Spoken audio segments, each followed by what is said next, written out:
I know that there is pain, but you hold on for one more day and you break free from the chains. Yeah, I know that there is pain, but you hold on for one more day and break free from the chains. I couldn't help but think of this song as I was preparing the talk for today. And I thought of this song because the idea that we've got to hold on right now, because shit is tough right now. And we are all finding ways, I hope we are finding ways.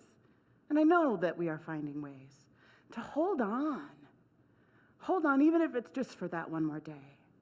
But the cool part of that line in that song, and you don't judge, I know, Wilson Phillips, but you know that song.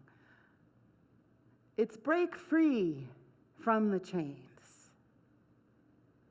And so when we are holding on in this time, and any times of struggle or suffering or not knowing how we're going to make it through, the question for me becomes, what are we holding on to?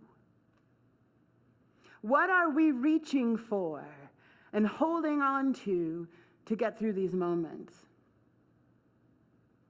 And one of my concerns in this time, for you and for me, is that we may be holding on to things that do not serve us, to ideas that do not serve us. So what are you holding on to? Or as my mother liked to say when I was growing up, what's gotten hold of you? What's gotten into you? What's gotten hold of you? And I want to share with you some ideas I have, and Mr. Howard Thurman, who is a peacemaker, theologian, guide, activist, and a huge resource to me. He says, the psalmist says that as long as the love of God shines on us undimmed, not only may no darkness obscure, but also may we find our way to other hearts at a point in them beyond all weakness and all strength, beyond all that is good and beyond all that is mistaken. There's nothing outside ourselves, no circumstance, no condition, no vicissitude that can ultimately separate us from the love of God and from the love of each other. There is nothing outside of ourselves, no condition that can separate us from love. And I know that in this moment in time, in this moment in history, in this season of life we all find ourselves in, that is really hard to hang on to. That is really hard to hold on to, that nothing can separate us from love. The love of Spirit itself, the love as Spirit itself, and the love that we share. And it is only when we let that be the truth that we know in our bones, that we allow ourselves to become the embodiment of love itself, the embodiment of all that is good that I choose to call God.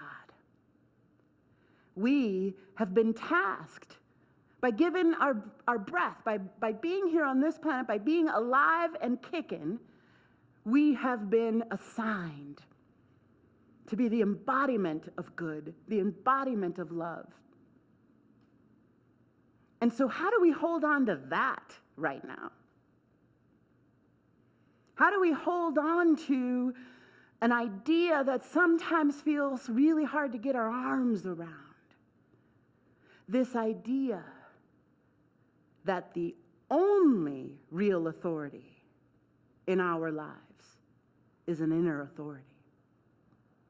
The only authority in your life is your inner authority, your inner wisdom, your inner truth, the ground of love that you are rooted in.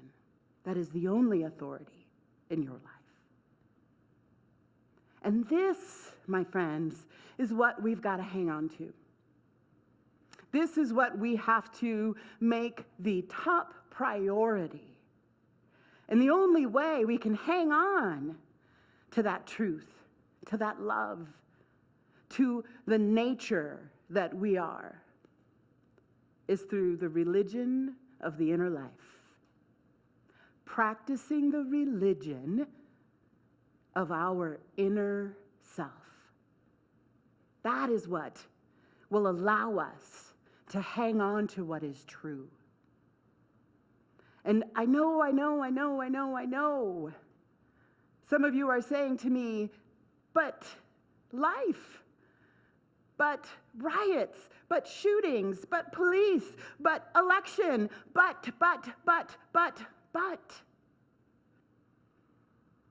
And I am saying to you, the only way to have an experience in life that is free from suffering, that is free from fear, that is free from rage, is by practicing one religion. You know, a lot of people think they have the true religion. And I feel like Howard Thurman had it absolutely correct when he named mysticism, when he named having a relationship with the divine directly in your own heart, in your own being. I believe that is the true religion. And I love how he named it the religion of the inner life, because it's the only place we can connect to our authority, to the power and the presence of love itself.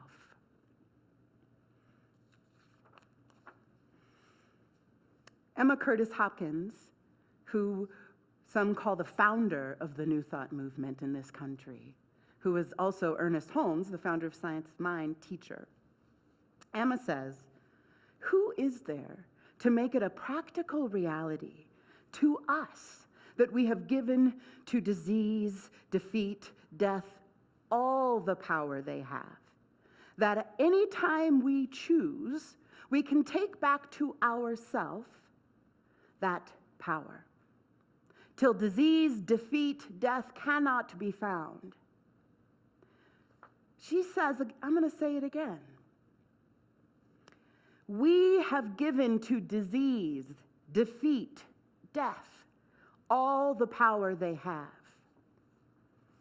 And you know how we've given all of these ills, all of this dis-ease and defeat, the power that they have? Is by allowing them to define who we are. Allowing them to control our experience and how we move in the world. That is how we give outer circumstances and conditions power. That is how we give systemic injustice power. Is by putting our attention on it and deciding that it has the control over me. But what is true is that spirit is all there is, and that the power and the presence of love itself is the greatest force in the universe. And when we put our attention on that, I am that I am, God said to Moses, I am that I am. When we put our attention on that which is true, which is the nature of all that is love, none of this stuff out here has the power to define who and what we are. On top of that, we often put our attention and hold on to things about life, about ourselves, about our stories that have us portraying a mistaken identity. So, how many of you have told a story just in this week, just in this last week, of hurt, of harm, a story of fear, a story of injustice, a story about who you are and what life is? Go ahead, put it in the comments feed if you're willing. How many times do we tell these stories of hurt and harm as if they are the truth of all of life and all of our lives itself? I mean, we tell these stories a lot. We walk around saying, oh, and then this happened to me, and oh, and then that happened to me, and then, oh, she said, and then he said, and my parents, and wow. We tell those stories a lot. But how many times in the last week have you told a story of your wisdom, a story of your true nature, a story of your divinity? What would it look like if we just walked around in life saying, you know, when I was sitting in meditation and Spirit spoke to me, it was saying to me that maybe the next right step is. Or, I am the life of God. And so, because I know that I am the life of God, I know that you are. When's the last time you said that in conversation? When's the last time you were in a grocery store line and spoke of the good that you are? How you are a person who is so filled with love and joy, it just spills out of you. How often do we make a habit of telling the stories of our truth, rather than the habit we have made of telling the stories out there in our relationships, out there in the world, but also the stories we tell ourselves day in and day out? Oh, I've never been good at that. Oh, you know, I've just always been treated X, Y, and Z. I've always felt invisible in the room. I've never really belonged. I'm socially awkward. How many times do we let that come out of our mouths, and do we say that to ourselves? And there's things that we say to ourselves that I can't even say on this camera to you right now, because they're just awful, and you'd have to bleep me. And I'm telling you, if you had to balance and measure and weigh the stories of brokenness, the stories of victimization, the stories of effed upness that we say to ourselves and to each other, the amount of those stories, the amount of the words we use to tell that part of our story, if we weigh that against how often we say to ourselves and to others, I am a divine emanation. I am nothing but love. I rock at that. I am the person you want in the room. I'm the best thing that ever happened to you. What if we weighed those? This is the divine truth stories. Do we have more of those or less of those? Because all of our life's experiences, all the stories we tell, they shape us. They shape how we move in the world. They shape the flavor of divine expression that we uniquely are. And what I know for sure is you were called to be the shape of love. I was called to be the shape of love. Every single one of us with breath in our bodies right now have been put here in this moment, in this time, to be the shape of love, the presence of love, the embodiment of all that is good. I know that that is true. And so in order for us to embody that truth, we must be willing to attend to that truth. We must be willing to shape ourselves by the stories we tell to each other and to ourselves in our own heads. The other piece of this holding on, I'm going to come back to Emma Curtis Hopkins, as she says that any time we choose, we can take back that power we've given to our stories of hurt and harm. And so I want to think about that for a minute, because we talk about that a lot. We are at choice. We are always at choice. We can choose how we see the world. We can choose how we feel and what we believe. And yes, to all of that. But it's not always broken down like, how do we choose? How do we get ourselves back into a moment of choice? And one of the ways that we begin to choose is to first acknowledge the hurt in a real way, not in a repetitive soap opera way, but we acknowledge our wound and we speak it in a safe environment, in a supportive place, in a relationship that can handle it. We allow somebody to deeply see and listen to us, and then we let it go.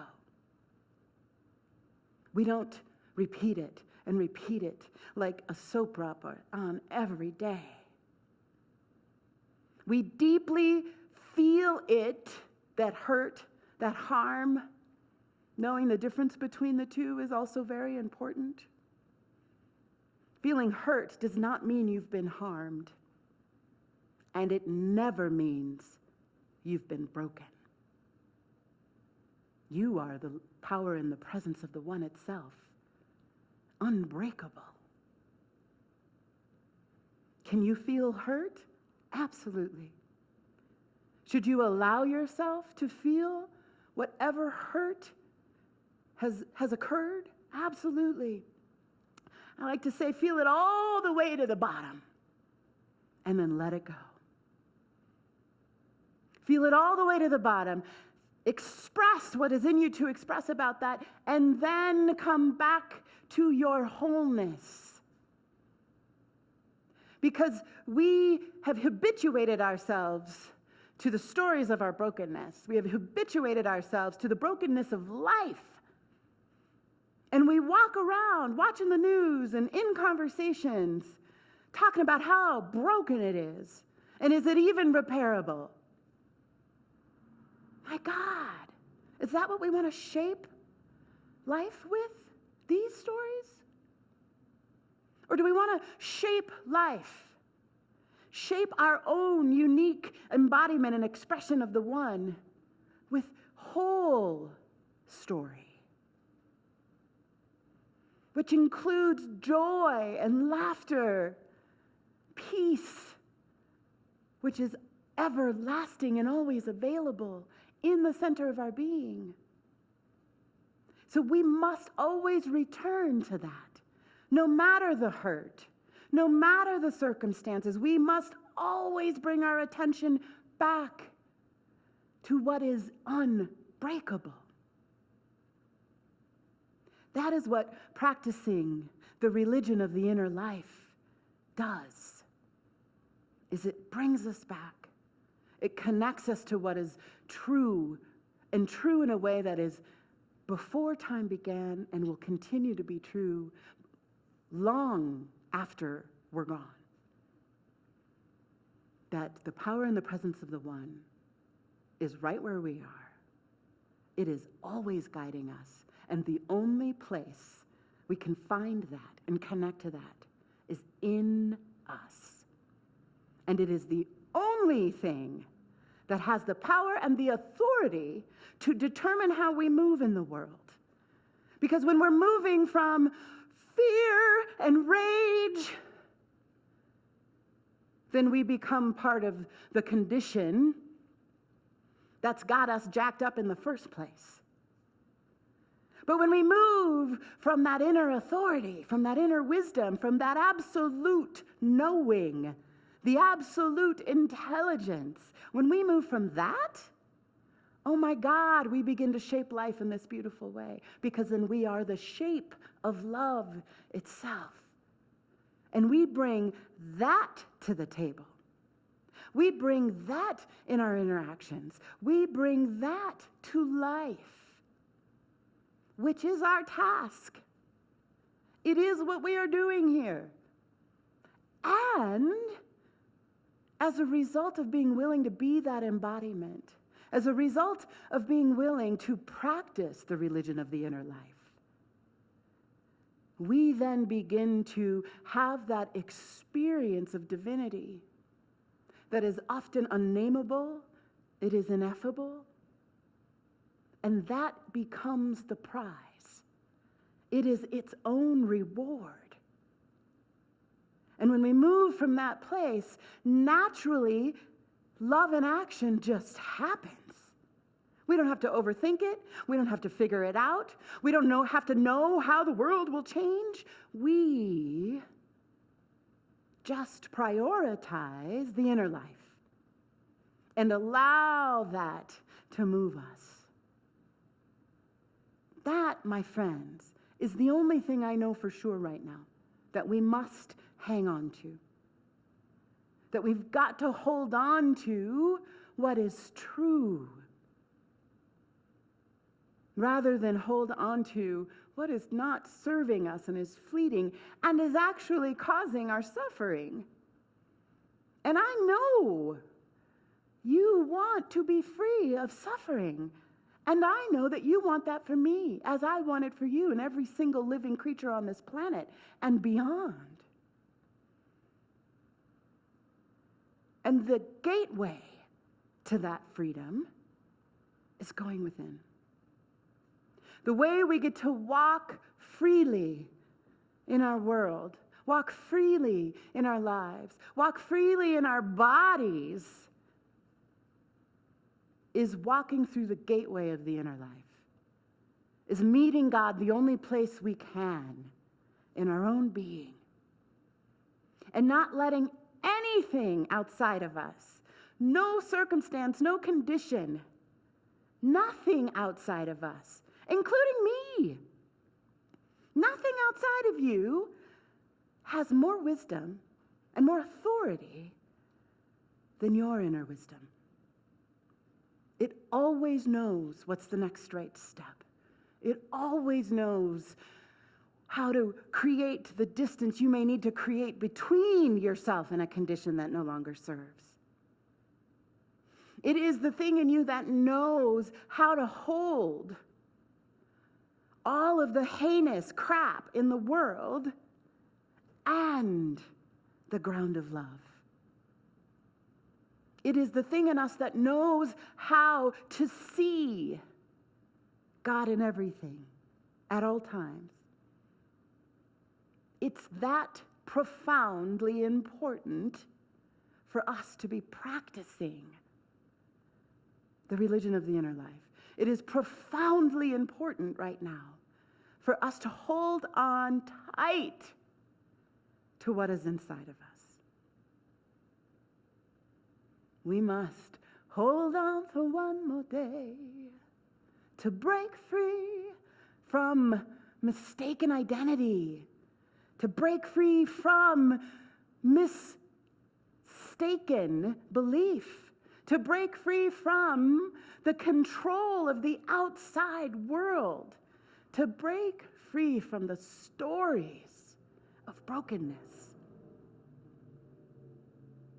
So if you are willing to anchor that in prayer with me, please join me right now. As we know that we know that we know that we know, there is one power.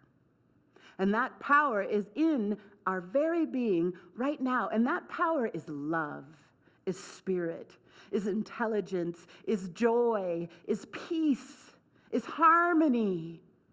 And that power is in the very heartbeat that is beating in your chest right now. That power is in your being and is waiting for you to say, hello.